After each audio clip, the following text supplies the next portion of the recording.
Live from New York City, it's the Gary Null Show. And now, your host, Gary Null.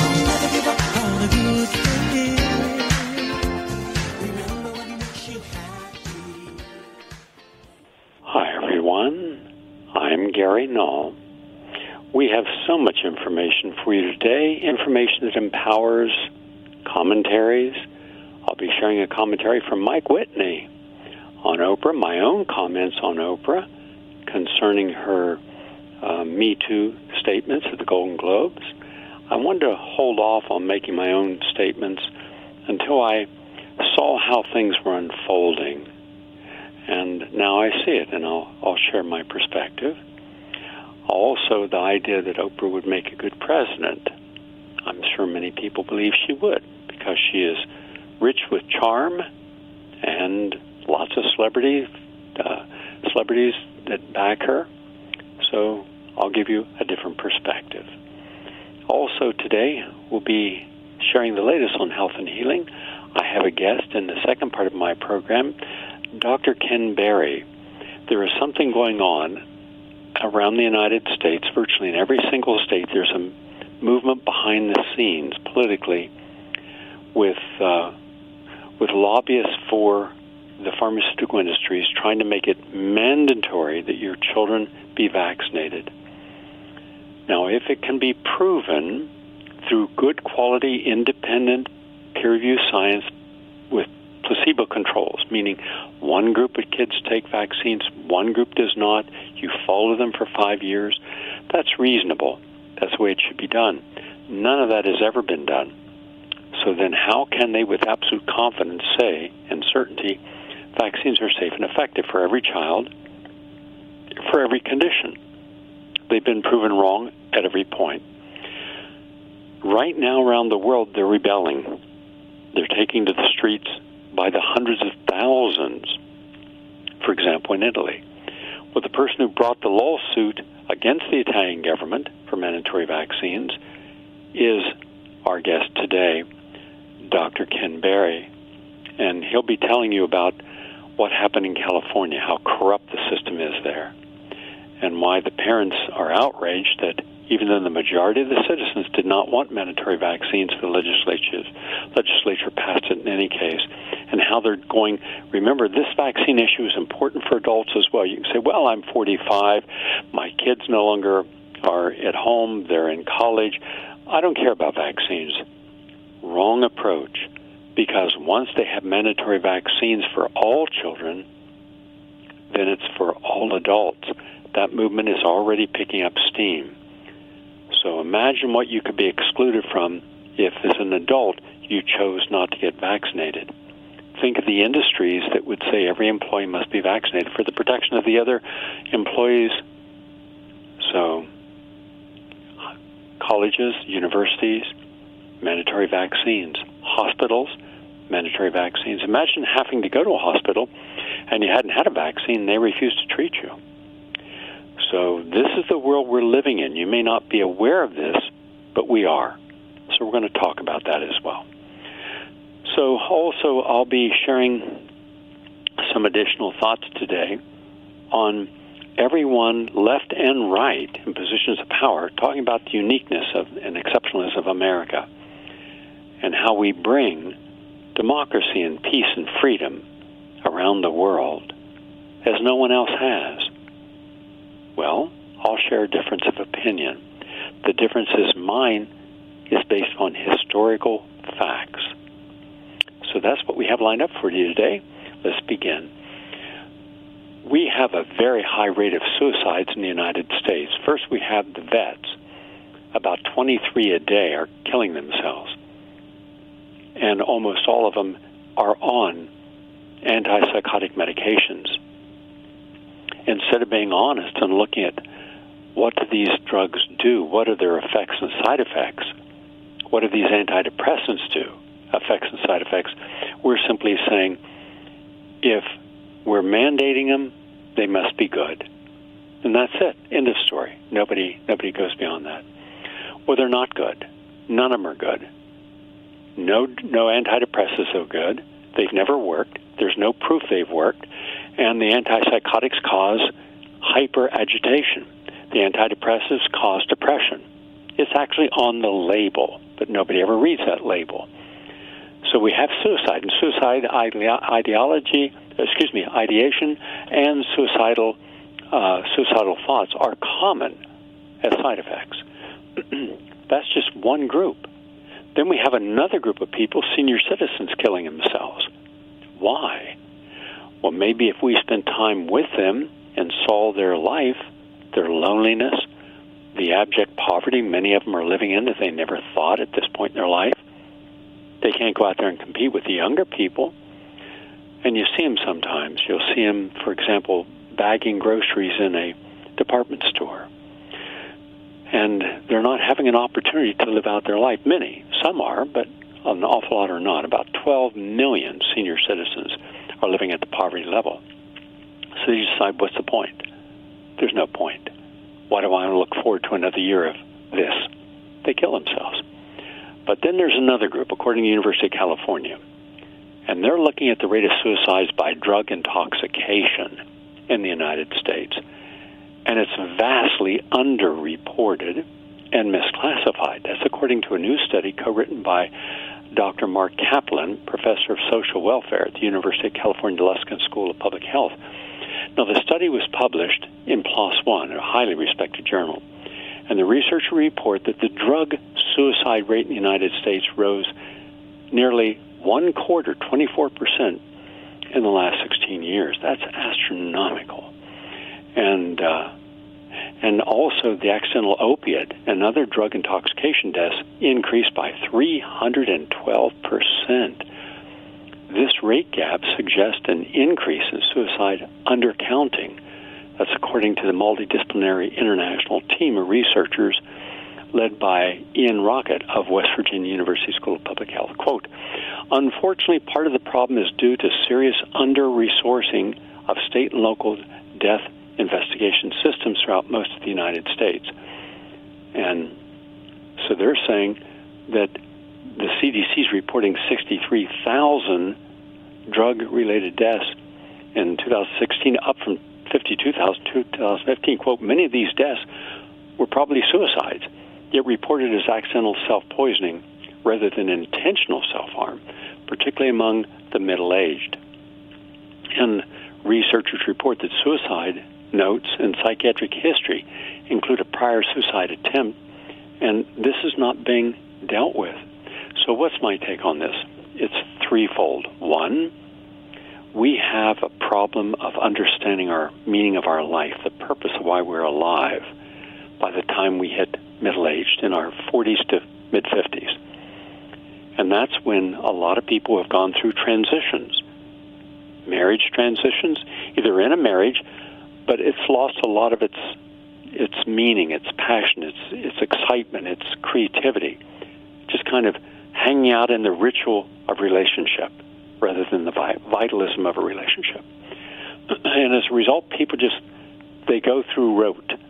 They live by routine and ritual, but it has no meaning.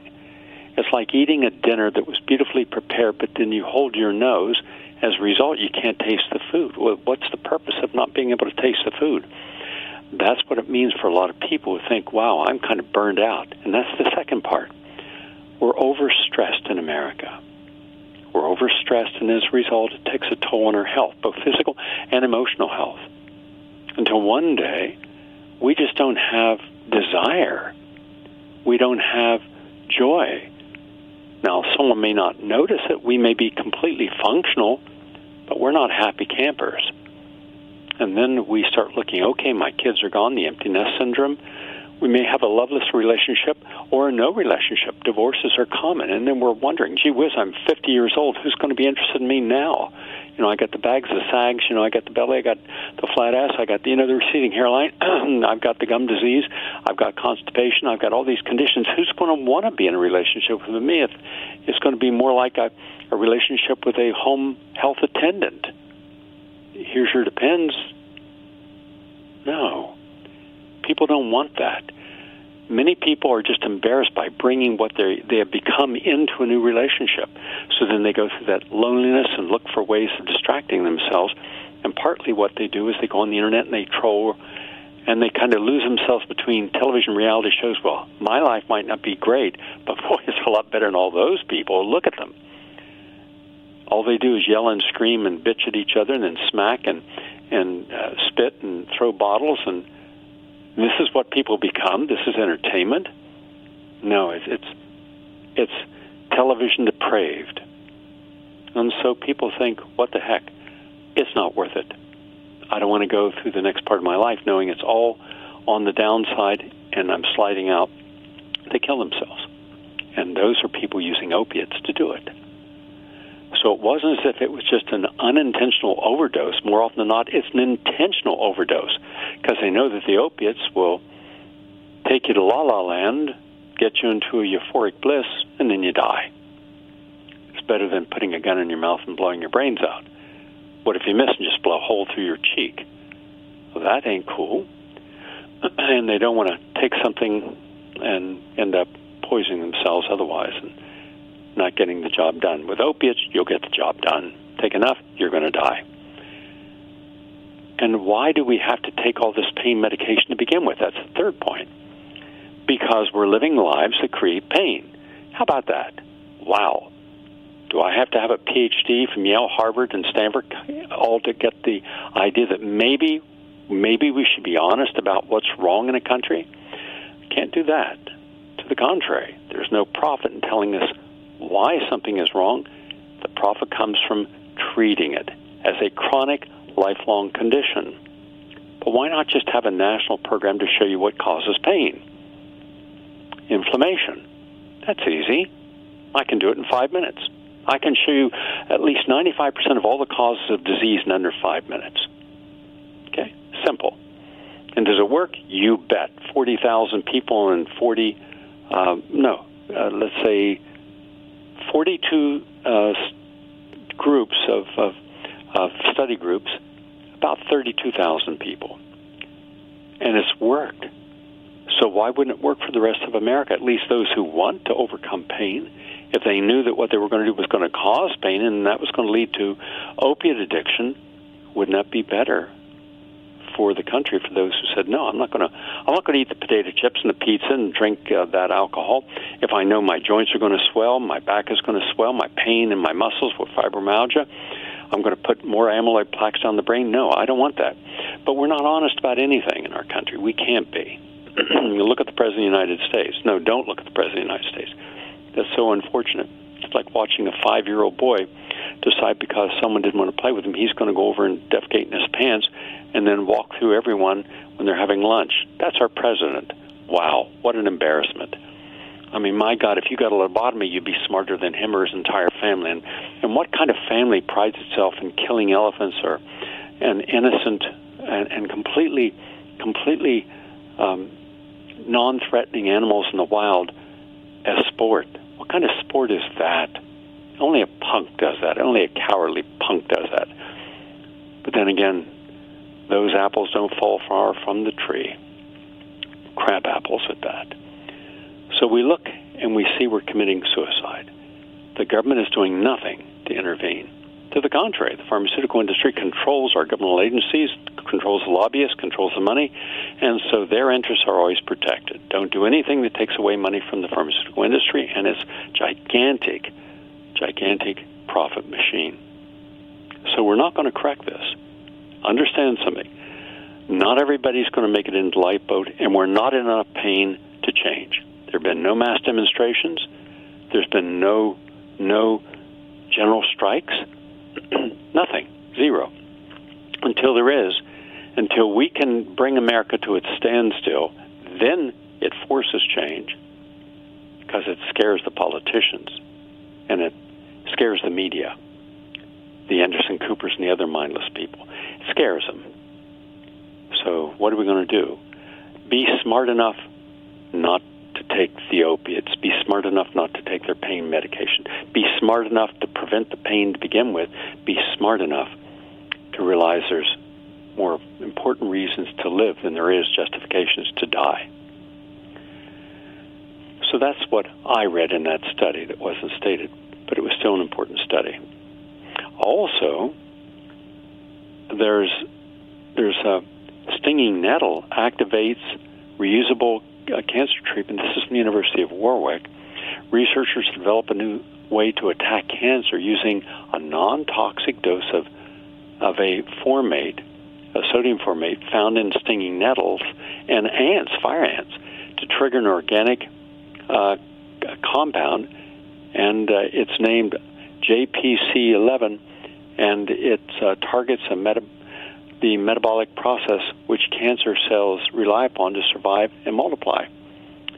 And it does this by converting a key substance used by cancer cells to provide the energy they need for rapid division into a natural lactate, leading to the cell's destruction. So, nice work, stinging nettle extract, nice work, researchers who found a way to use this to kill cancer cells. Also, there was a meta, meaning many study analysis, and it adds even more evidence in a good way to the association between the omega-3 fatty acids and lower heart rate.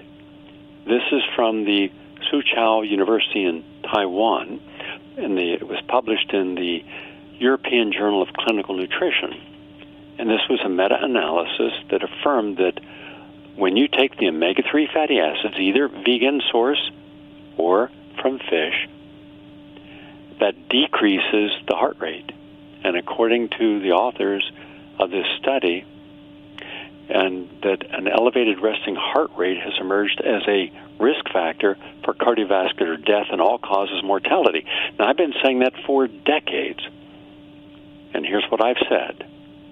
I've said that the higher your heart rate, the shorter the life of the heart, because there's a biological clock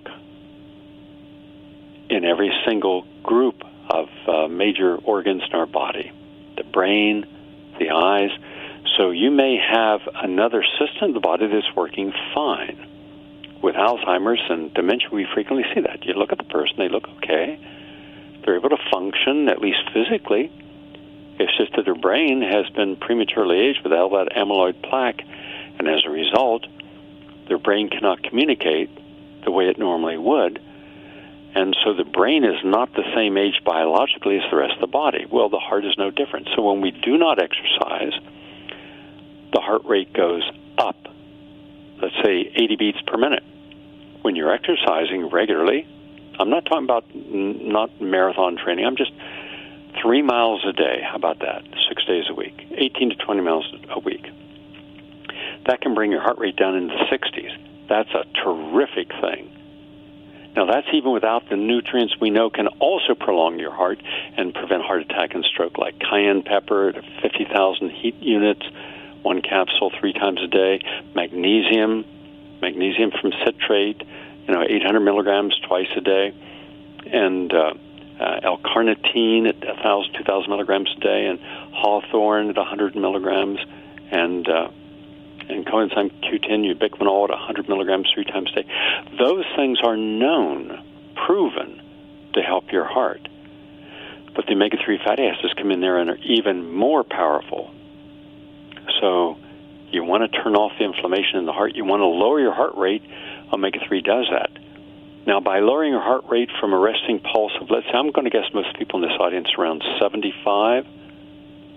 If you lowered it down to 65, you've probably added in the neighborhood of 10 years onto your heart lifespan and your body's lifespan, and reduce the chance of death from those.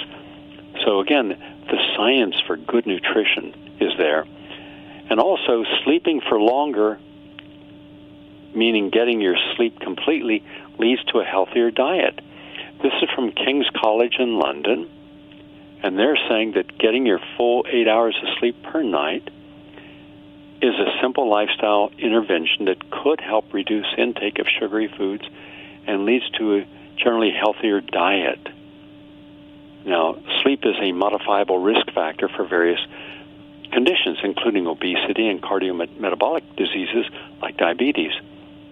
And this randomized controlled trial, published in the American Journal of Clinical Nutrition, looked at the feasibility of increasing sleep, because most people are getting to bed too late, They're waking up to go to the bathroom many times.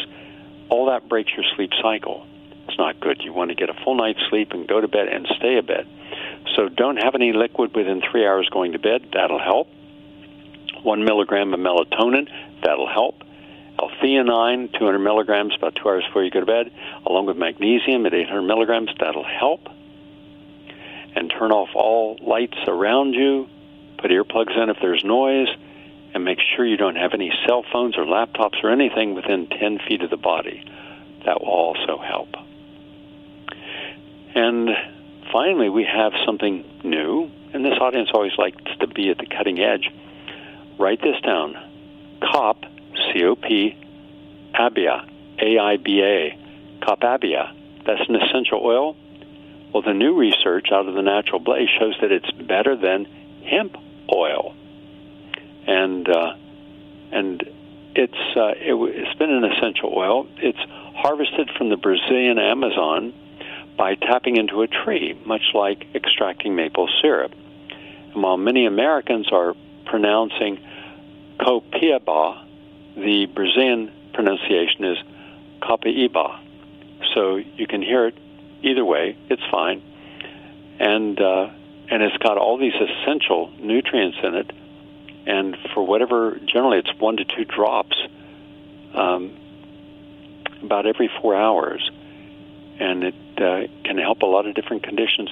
I'm going to, and you can actually dilute it with coconut oil. And the two taken together are very good. And it's used safely on the skin when you mix it with the carrier like coconut oil. And you don't take it internally. It's for the skin, for all kinds of skin conditions. So that's something new. That's the latest on health and healing. I'm Gary Null. Back in a moment. Please stay with us.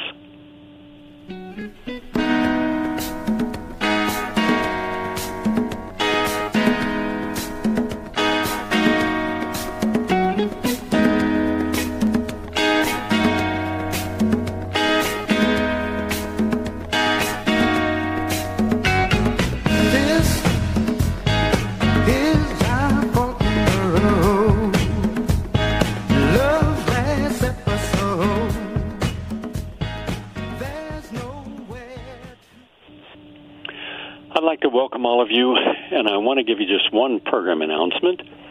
Not this Sunday, but the following Sunday at 7:30 p.m., I'm going to hold my newest webinar, and it'll be a unique webinar because I'm having 5 or 6 of the greatest scientists on the planet. In fact, we'll be going to different countries during the webinar. It'll start with a showing of the new documentary, which is about an hour and 44 minutes long, really powerful documentary called Deadly Deception.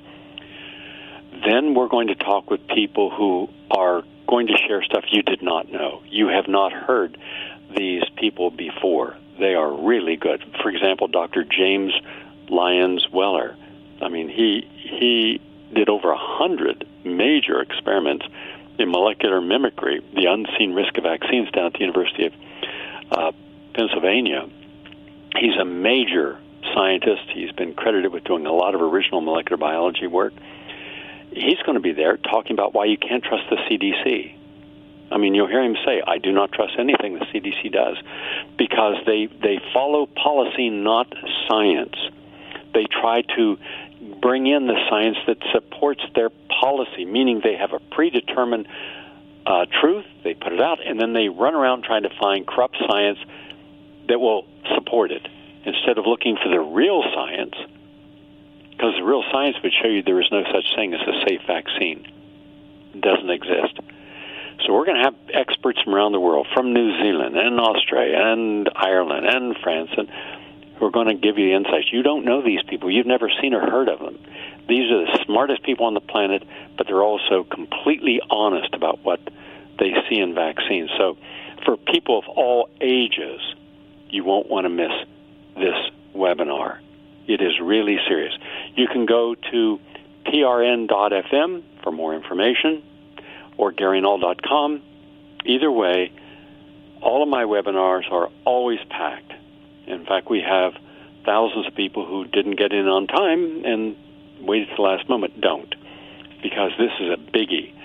It's hard-hitting. In fact, there's a trailer up on my website now that you can see it. And I had a little sneak preview private showing in New York, and you had to hear the people's statements about what they felt of the film when they were leaving. And we had all walks of life there, professors from John Jay College and a judge, and all these people got up on stage and made a comment. Here are their comments. Everyone of all ages, everyone who's interested in social issues, everyone who cares about our health and not allowing the body to be turned over to the government to do with it what it wants, who respects freedom of choice. You won't want to miss this. One time only, one night, a webinar, and it's going to be heard all over the world. So it's a big deal. It's a big deal. Now, that said, all of us, at least all the people I know, support the idea that there should be no harassment of people, not just celebrities. And that's my first contention, is that why is it that it's only when a Harvey Weinstein or a Bill Clinton are called out as rapists and sexual predators, one punished, the other not? That shows the contradictions in our sense of propriety. When one is aligned with the Democrat and liberal community, both were actually, but one was deemed, okay, you we will deal with, the other one we won't deal with you. I just think that the hypocrisy is palpable, and that's why a lot of people don't support the Democratic corporatist neoliberal agenda. They become progressive or independent. They want nothing to do with them. They see the corruption. But also, it begs the larger question. Every single day in the United States, every few minutes in the United States, someone is being insulted, assaulted, attacked, in some way marginalized through bigotry or racism or sexual predation. But because it's happening to people who are not famous, in relationships, with domestic abuse, or in a corporate environment, or in a office politics, we don't address it. Even one of the biggest ones is in the military-industrial complex. I had a woman on the show, a general, talking about her testimony before a congressional hearing about the tens of thousands of sexual attacks, men and women both being attacked and raped, and nothing done about it. And even after all that testimony, nothing was done about it. It didn't stop. So it's in the culture itself when we do not see someone as sacred. We do not see someone as a viable human force where we should deal with them in a moral and ethical and sensitive manner. Now, you can have your sense of humor, you can mock sex, you can laugh at sex, fine. You can say something's funny or not funny, that's fine. You have the freedom to say what you want, but you do not have the right to in any way impose your sexual needs upon another person unless it's consensual. So why haven't we dealt with this until now? And would we have even made it into the news if it had not been for the fact that these were celebrities? And to me, it bespeaks a duplicitous agenda when people can say, we didn't know. I have two advantages in this. One is that I published 2 major best-selling books on Hollywood. Black Hollywood, The History of the African American in Films, in 1972, and Part 2 in 1992. I also had a film of mine optioned by MGM, Metro-Goldwyn-Mayer, and the president of the studio wanted to work with me on it. And I said, fine. Jack Haley Jr., his father was Jack Haley Sr., who was in Wizard of Oz, the Tin Man. So we worked, and I wanted to have an African-American director for each decade. And he said, that's cool. So, I got Godfrey Cambridge in, and we were going to have Sidney Poitier and all these different people going clear back, including the Black Valentino, Lorenzo Tucker, talking about the Black independent film. Anyhow, that's a side story. But I worked on this for a long time. But I had a chance when you're working, and I was the screenwriter on the film, when you're working with someone who runs a studio. He's not just an employee who runs, he's the president of MGM.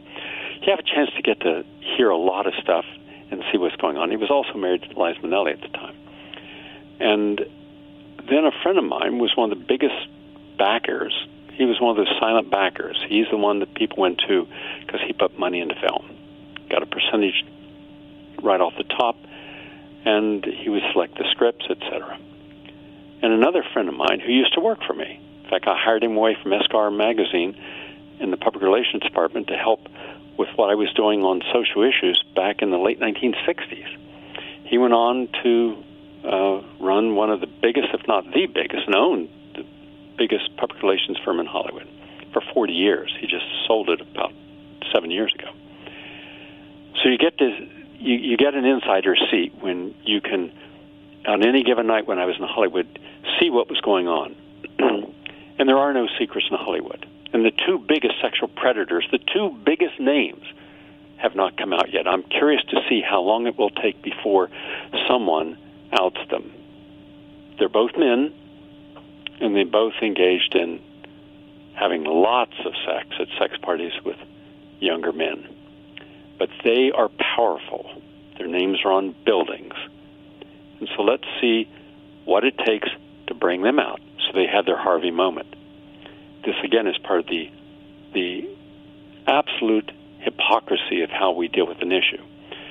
For those who say, I didn't know, I do not believe them for a heartbeat, not a second, because I know how that entire culture goes out there.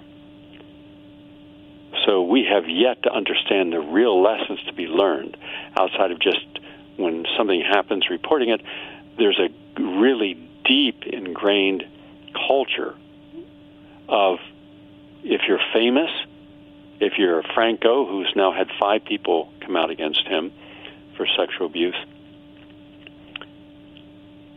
well, what happens to all the other famous people? Or have they not had their day yet to be exposed? So when people say, yeah, I worked with Harvey for 30 years, I did 12 films for Harvey, but you mean he did these things? Nonsense. Absolute rubbish.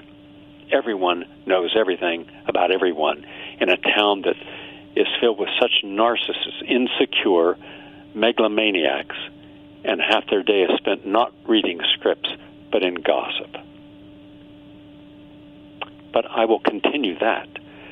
More importantly, it's the person who made this, and that doesn't also say something about the Golden Globes where let's wear black dresses to show our support for the, but then it was no longer about wearing a plain black dress, maybe one that you could get at a Goodwill shop to show that you were coming from a more, humble suffragette position, but instead a $10,000 designer black dress. So then it was, how much did you pay for your black dress, and how sexy is a black dress, and how original is a black dress.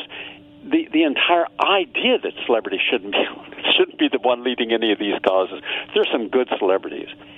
Martin Sheen, a good celebrity, and Sean Penn and Ed Begley Jr. There are lots of them that not only believe in a cause, and Mark, what is his name, Ruffalo?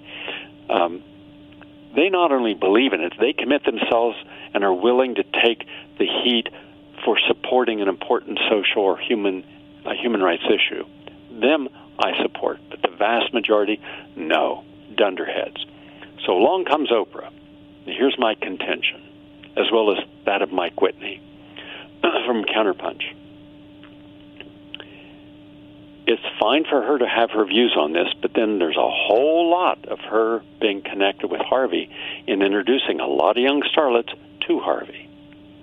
Are we to believe that she knew nothing of his reputation, nothing of all the statements that have been made by countless people who've been in touch with Harvey?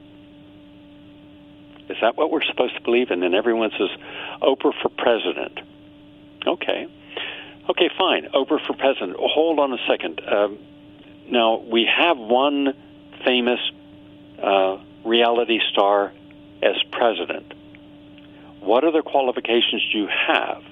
For example, are you the same Oprah Winfrey that allowed your foreign to be used as a platform to promote the war in Iraq? Did I miss something when I was looking at those clips of George Bush unchallenged on your show promoting the war in Iraq? Have you gone to Iraq? Did you apologize for being a propagandist? Charming? Yes. Beautiful manners on television? Absolutely. Top. Neoliberal? Globalist? Absolutely. Are you one of the 1/100th of 1% with Bill Gates and the others? Same class. Wow. So what exactly have you gone to bat for, where you've actually put your reputation on the line? Let me just go through some things. Let's do a checkoff. Did you ever ask for the reform of the USDA and to create a national food program so no American goes hungry? No. Did you ask for the restoration of the Glass-Steagall Act? No. Did you support Bill and Hillary Clinton? Yes, yes. Barack Obama? Yes, yes. Did you ever criticize Barack Obama, who won the Nobel Peace Prize and then invaded and caused wars in 7 countries where over 65,000 bombs were dropped in those countries per year? No. Did you ask for a ban on trading in commodities necessary for life, like on water or food? No. Did you support the large corporate contracts like the TPP and the NAFTA? Yes. Did you want to repeal Bush's bankruptcy law? No. Did you want to reform the Fed or rein in the banks? Did you want to close down military bases or stop regime change? Did you want to stop spying by the National Security Agency or the deep state? Did you want to return the airwaves to the people? Did you want universal health care? Did you want the degradation of the environment with gas hydrofracking and oil and nuclear to close them down? Did you take your massive audience of 24 million people, did you take them in front of Congress and says, close down the pipeline? No. Did you take any of your billions, I guess around $3 billion more or less, did you take any of that money and go out and buy sleeping bags or food for the people who are setting up the XL pipeline? No. Did you support the Native American movement there that was trying to get the federal government out of their sacred burial grounds? No. Did you challenge the mental health field that keeps people on artificial diagnosis and gives them drugs? No. What have you personally done in financing or supporting renewable energies? Did you stop home foreclosures? Did you take your mighty weight of influence and respected by your audience and loved by your audience? Did you take that same audience and say, let's have a national day of mourning for all people who have lost their homes, 7 million homes, poor people, 28 million Americans, and let's ask Congress, demand Congress, stop foreclosing homes immediately? And did you do that in front of the White House, in front of Barack Obama and Michelle Obama's White House? Did you do that? Did you jeopardize your friendship? Did you put anything on the line for the American people, including black people? No. Did you say stop bailing out Wall Street? Did you say let's ban credit card default swaps and derivatives? Did you advocate for a flat tax? Did you say stop our nuclear program? Did you say stop spying on every American? Did you say stop militarizing the police and criminalizing poverty? Did you say let us forgive the student debt? Did you say stop asset forfeiture? Did you go into any of the cities in America and de-ghettoize them? You had the resources to do so. Did you ask for more support for small businesses? Did you demand rebuilding of our infrastructures? Did you address the environmental degradation and global warming?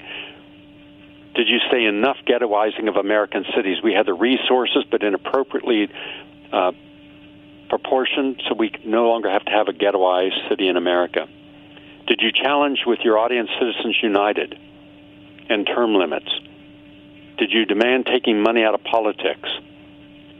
Did you support Jill Stein, or at least another party, an independent party, a Democratic Party, but not the Democratic Party, but another democracy party, a freedom party? No. Did you ask to take the profit out of our medical healthcare system?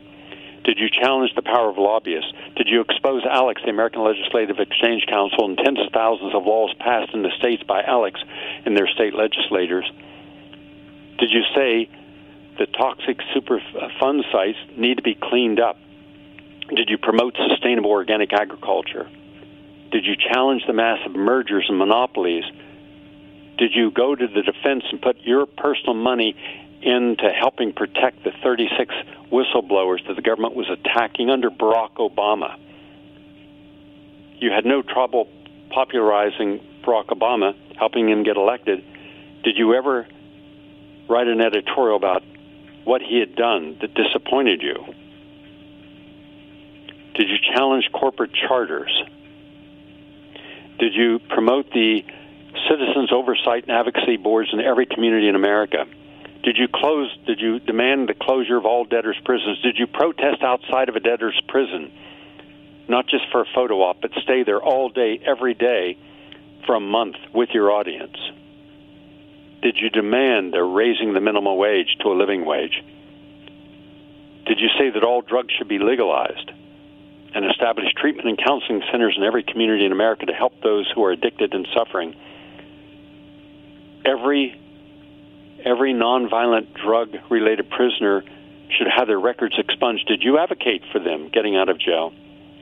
Did you demand and demonstrate in front of the White House and Congress stopping all sales of weaponry to all the other countries engaged in the support of terrorism, like Saudi Arabia, Qatar, Israel? You have been a strong, staunch supporter of Israel. Did you ever visit the Palestinian people? Did you ever visit or choose to visit the people of Yemen? When was the last time you were in Haiti in the ghettos? Not in the hotel, in the ghettos. When was the last time you spent a night in a ghetto and ate the food that the people there have to eat and wash with the water they wash with? Have you? No? Did you ask for a creation of a Truth and Reconciliation Court for every state and federal employee, past and present, to come forward and confess their crimes and give them clemency or charge them? What about supporting American-made products and penalizing all offshoring and everything that could have been previously made in America? And when did you challenge those people on Wall Street who were making money off money and not by ever creating new businesses? Did you ban or protest to ban privatization of water? How about stopping all mining and exploration of resources on national and state parks and Native American lands and honoring the Native American treaties? How about forgiving all credit card debt or interest above 1%? How about closing down all payday loan centers and forgiving their debt? Some of those payday loan centers were in Chicago, where at the time you lived. Now your home has been affected like all the other homes, which is unfortunate in California. I don't like to see that. But when did you stand up and protest against the overdevelopment, including your own overdevelopment area, where you made the environment susceptible to mudslides and fires? Wouldn't it have been nice if you had led a movement, a real environmental movement in California, to start educating the population why it must find other places to live because it's not sustainable? Those are just some of the ideas that I have on this. And I see my guest is standing by. I'm going to share tomorrow Mike Whitney's ideas. But now we're going to go to our guest who is standing by, and he is Dr. Ken Berry. And Ken Berry is an activist, attorney. He's a constitutional attorney. He cares deeply about our freedom of choice. He is a former federal attorney in civil law and currently the co-president of the Elizabeth Burt Center for Autism Law and Advocacy and the president of First Freedoms, Inc., a nonprofit dedicated to advancing freedoms guaranteed by the Constitution's First Amendment. And earlier, he was the president of Jeannie McCarthy's organization, Generation Rescue. and he has 3 sons, one with autism. He's also the author of Vaccine Whistleblower, Exposing Autism's Research Fraud at the CDC, with a preface from Boyd Haley, who's been on this program, and Bob Kennedy Jr. Nice to have you with us today. Thank you, Gary. Ken, you're filing a complaint against the Italian government for ruling on vaccine mandates. And we also have this problem in California now. And there are efforts to push mandatory vaccination in other states and even at the federal level. These rulings, you rightly observe, are in violation of the Universal Declaration on Bioethics and Human Rights, which has 193 countries signed on to it. Even Italy signed it. And this becomes a heated debate between vaccine safety versus vaccine harm and injury, and therefore a question of freedom of choice. It's a debate within the science community, and there's a great deal of scientific denialism in the advocates of mandatory vaccine and even criminal charges against parents who do not vaccinate their children. Even Mother Jones, who I don't read anymore because of how biased it is, has an article just right now in there about attacking the parents who choose through their education and their scholarship not to vaccinate it. Somehow they're cultist. Take us on this journey of what's happening in Italy and what we should do to respect the Universal Declaration. The forum is yours. Thank you. What happened in Italy is that they passed a law last June that mandated, I believe it's 10 or 11 vaccines to attend school for children there. France actually passed a similar law that takes effect now for 2018, so the next complaint I'll be filing is against France.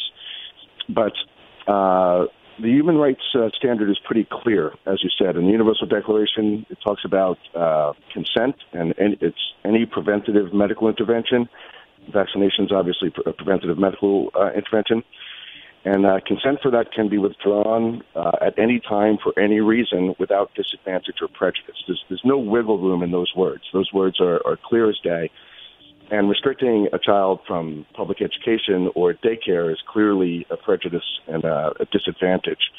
So what is happening is legislators are, I believe they don't understand what the standard is. They think they're doing something that's ethical when it's a direct 180 degrees unethical. It's violating the standard. And we need to educate legislators about that. And you mentioned California, the same thing. What happened in California, that was 2015. That's 40 million people in California. So the pharmaceutical industry took down a market of 40 million people. There's 60 million people in Italy. They took down a market of 60. There's 65 million people in France. So in each of those jurisdictions, hundreds of thousands of parents came out and protested it. But the industry lobby was able to convince rather than convince, they were able to obscure the bioethics and human rights issues. And I think that we need to argue the people who believe in this, that parents should choose versus the state, need to be arguing more about human rights and bioethics than about science. Because obviously there's always going to be a disagreement in science. This consensus is extremely rare. So when there's a disagreement, you fall back on your principles. And the principles here say consent, and that it's up to the individual. And that's the Article 3. And it's, again, very clear. It couldn't be a more clear statement. The interests and welfare of the individual should have priority over the sole interest of science or society. The individual takes precedence over the state. That's the principle. So if there's a debate whether to vaccinate or not, the individual should decide, not the state. Good. Does the Italian case serve as a precedent that we might likely see implemented in the U.S. and other countries? And are the larger international health agencies like the World Health Organization involved promoting mandatory vaccination in developed countries? They are. They're all about promotion. They don't talk about the ethics of it at all, which is unfortunate. And I think, to my knowledge, this is the first complaint of its kind. There's a panel in Paris that under UNESCO, the United Nations Educational Service, that's supposed to, the idea is any individual can file a human rights complaint. So I'm in the United States, so I can say I'm witnessing a human rights violation in Italy.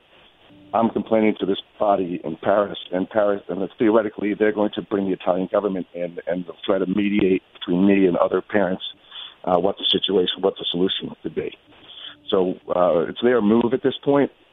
The complaint itself is available on the website. That's firstfreedoms.org, and it's only 4 pages long. It's very direct. To me it's a crystal clear violation of bioethics and human rights. But the problem is there's no enforcement procedure for UN declarations.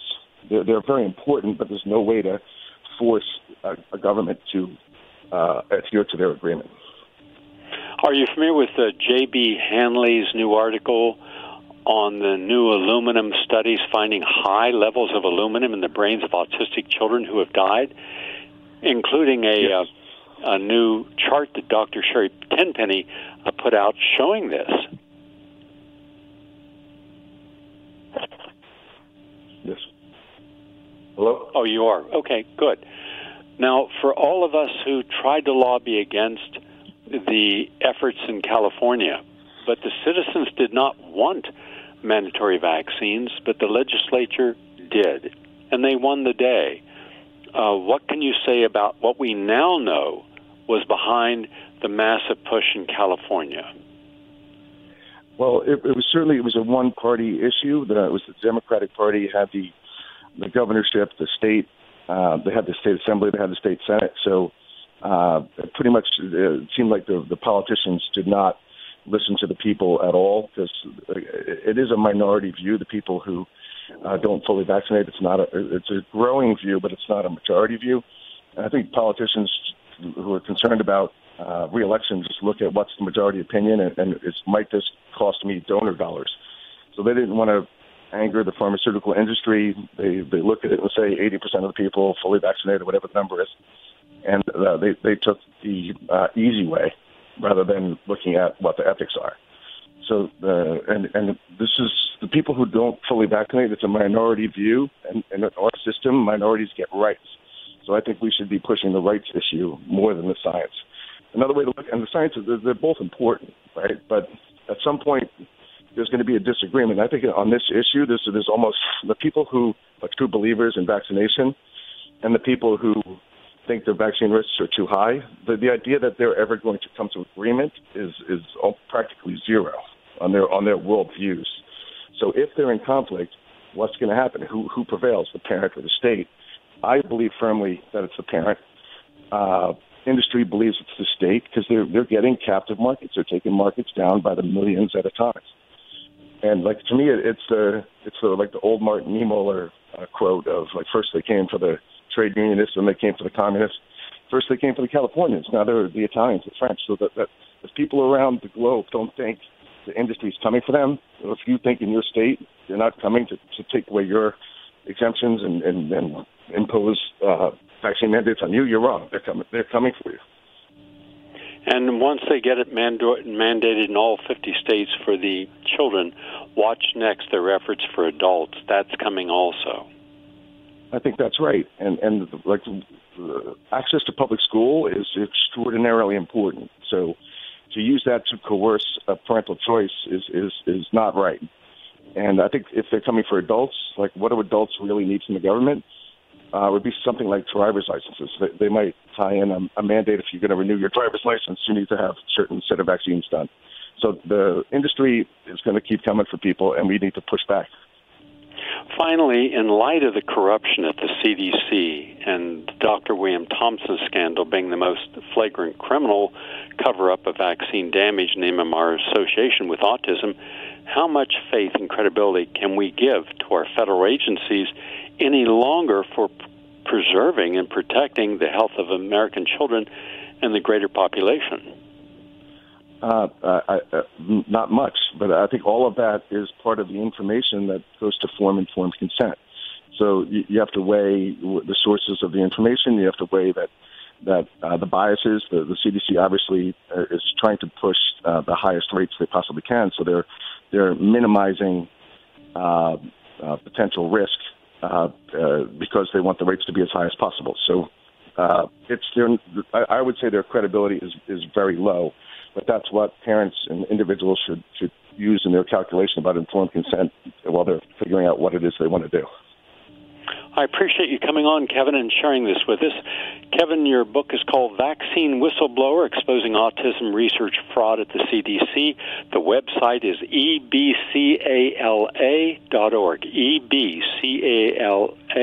ebcala.org. I look forward to another conversation. Please keep up the good fight on behalf of all of us who believe in freedom of choice. Thank you. And the complaint is at firstfreedoms.org. Thank you. Okay. Kevin Barry, Barry. I'm Gary Null. That's the end of the program. We're out of time. Thank you all for listening. And don't forget, go over to sign up for the webinar on vaccines with scientists you have never heard before. We have found the best of the best scientists in the world with outstanding, impeccable scientific credentials who've done original research on vaccines. They're not pundits. They're not ideologists. These are real people. And they're going to be on that webinar, not this Sunday, but following Sunday night starting at 7:30 with a premiere of Deadly Deception. Have a nice day, everyone.